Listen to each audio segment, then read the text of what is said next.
You've come up with your style, you decided what rooms need to be in there, now we're gonna put in the encounters. Let's get going.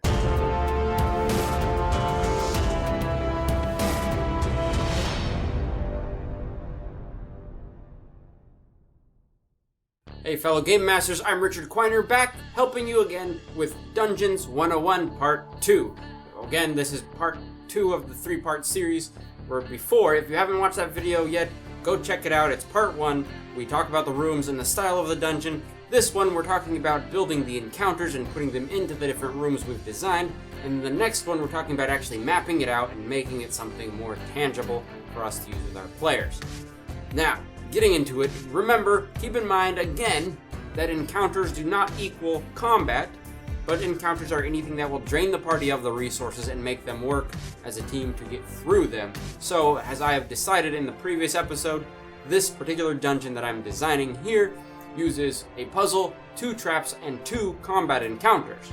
Also, as I've described before, it has 4 basic spaces. It has the coat room, the Great Hall, which leads off to the dining room, and attached to this Great Hall in and through a secret hidden door is a panic room, all of which will have some sort of encounter or something that the players will have to get through at the end of this episode. So, I hope you have your dungeon and your style design laid out, because now we're going to decide what the encounters are and what we're putting into it. So, room number 1, we're going to get into it. It's the coat room. As I've described before, there's lots of coats on the walls, there's umbrellas, and I'm going to use these to kind of build out the puzzle. This is my puzzle room. To get into the next room, they have to solve the puzzle. The door is locked.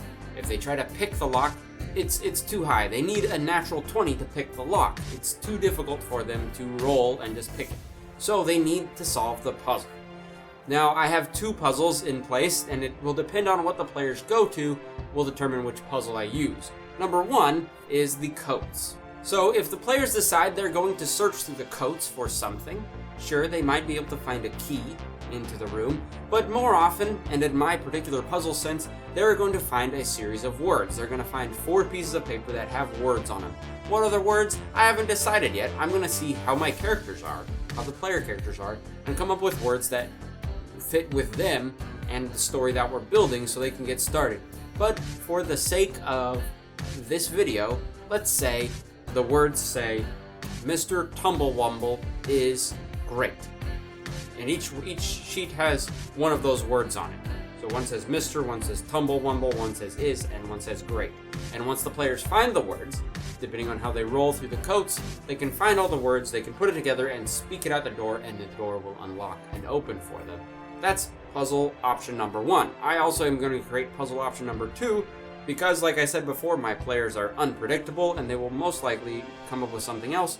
But for now, I will also have a puzzle in the umbrellas. If they search the umbrellas well enough, they will notice one has a slightly different handle that also looks like the owner of the manor. It has a carving of a halfling's head wearing a derby cap, and if they grab that umbrella and move it, then the door will open, like a secret lever that's there in the umbrellas. That is the puzzle. It's simple enough that the players will be able to figure out quickly how to open the door and get them into the dungeon. It's not too complicated. It's not going to keep them in this room forever unless they decide not to do one of those 2 things. If they do ask to do something else, like if they look behind the counter or if they try to investigate a different part of the room, then I can easily shift one of these puzzles to another area in the room and make it relevant to that part of the room. So, this is where it comes in that I don't have to solve the puzzle specifically. I gave them some options, and I will see how they interact with the puzzle in the moment and play off of that. It's a good way to do things, but it will get them out of the room and into the meat and potatoes of the dungeon, so to speak, quickly. Room number 2 I described before as the Great Hall. It's the room with lots of paintings on the walls and armored statues in display cases all around. And this is where this becomes a combo encounter, where it's a trap and a combat encounter. The trap will come into play first, as there will be a trip line kind of in front of the door as they enter it that they can look for. And if they look for it and find it, they can try to disarm it. If they roll too low to disarm it, the trap will be triggered. If they decide to not even search for traps, then as they walk into the room, the trap will be triggered anyways. What happens when this trap is triggered? Well, remember the armored statues that are lining the walls and the display cases? those come alive and attack the players. This is where the combat encounter comes in. So I've created a trap so this could be avoided if the players think and roll high enough. They could avoid this combat. They don't have to fight the armored statues, but if they don't, if they mess up, they trip the trap. It sounds a little weird saying it. Then they get attacked. Now the armored statues, I don't want them to be too clever. They're kind of small. They're halfling size. They're dumb because they're suits of armor. They're more like animated armors. But I want them to be very weak because these are first level players. So I'm going to pull out, in my case, Dungeons and Dragons, I'm going to pull out the monster manual and pick a creature that works. And in this case, goblins work really well. I'm going to pick the goblin stat block, and you'll see on there, I'll see hit points and attacks and these different numbers that I will use in the combat. But basically, these armored statues are going to be goblins, just called armored statues and described as armored statues. And my players don't need to know that part of it.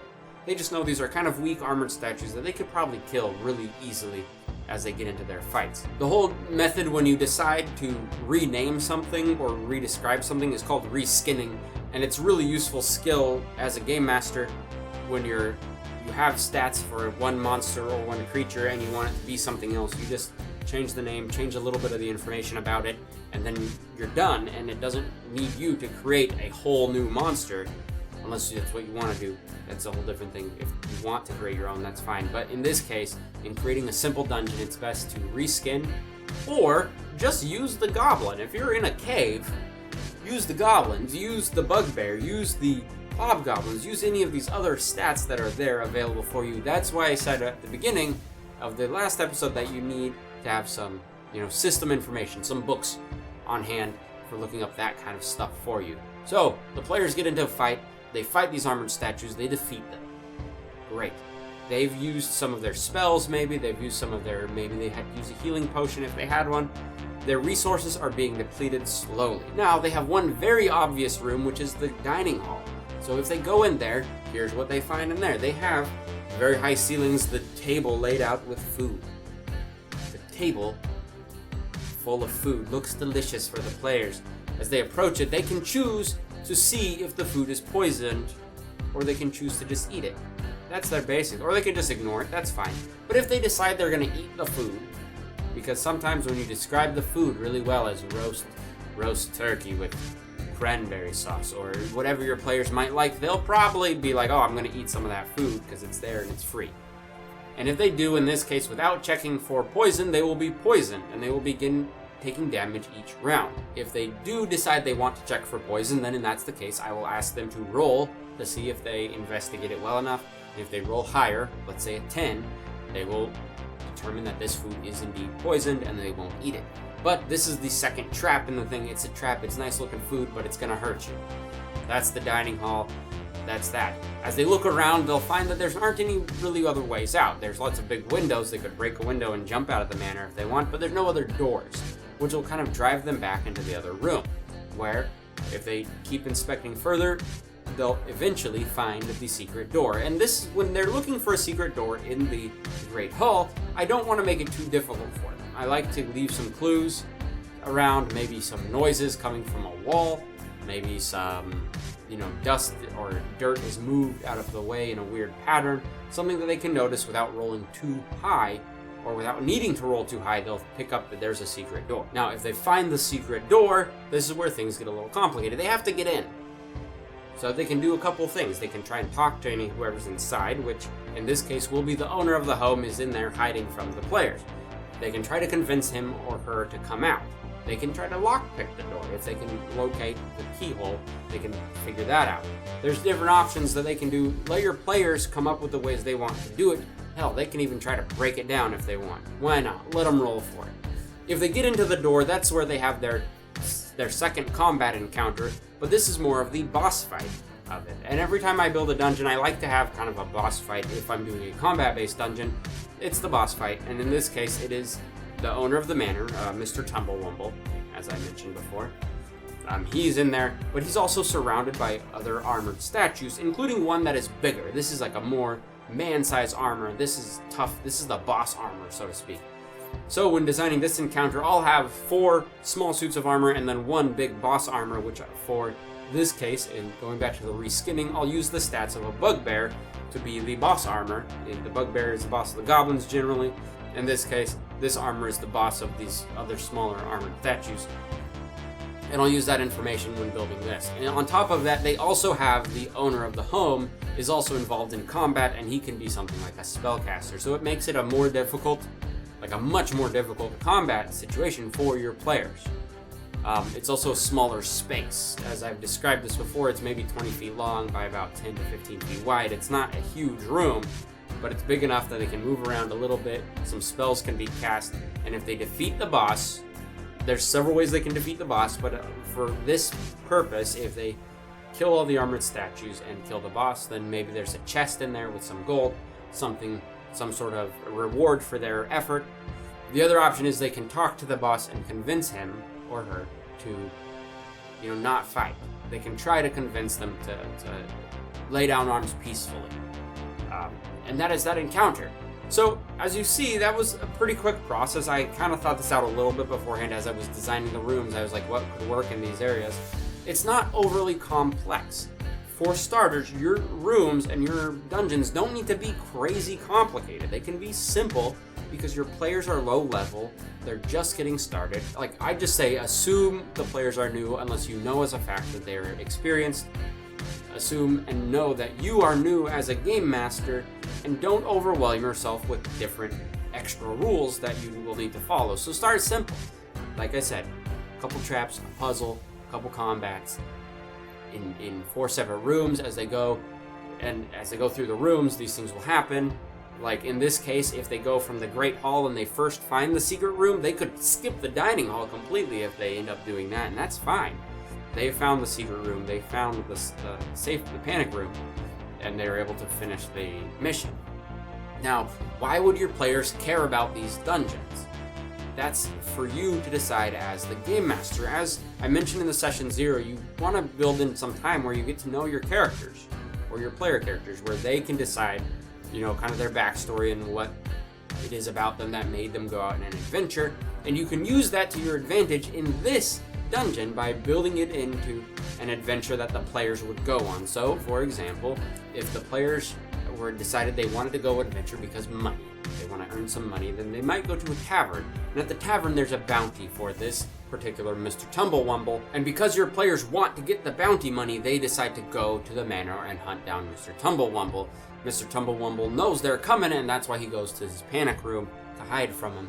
Think creatively in this sense. What would your players like? At this point in time in the videos, I assume you probably have a couple players at your table on occasion, and I assume you have, or at least have a small adventure party. Think about your characters, your player characters, and what type of dungeon would they enjoy. Let me know in the comments below what dungeon you designed, where you put your encounters, and what, fluff, we'll call it fluff, what storytelling elements are you going to put in to help encourage your players to go through this dungeon. Think for each room, different things they would find. For example, in this one in the dining hall, one of them might be related to Mr. Tumblewumble, who knows? And they could see a picture on the wall of their great uncle is also a Tumblewumble. I don't know, maybe that could happen. It's your world, it's your characters. Build around it, fill it in with something they'll enjoy. And again, if you like the video, if it's helpful to you, these kind of videos, hit the like button, hit the subscribe button. Check back next Wednesday as we come back for more Dungeon 101. In the next one, we're going to be learning how to draw out the maps in a nice scale area, what notes we need to include on that map for us as the game masters, and that'll be about it in the next episode. So, thank you for watching.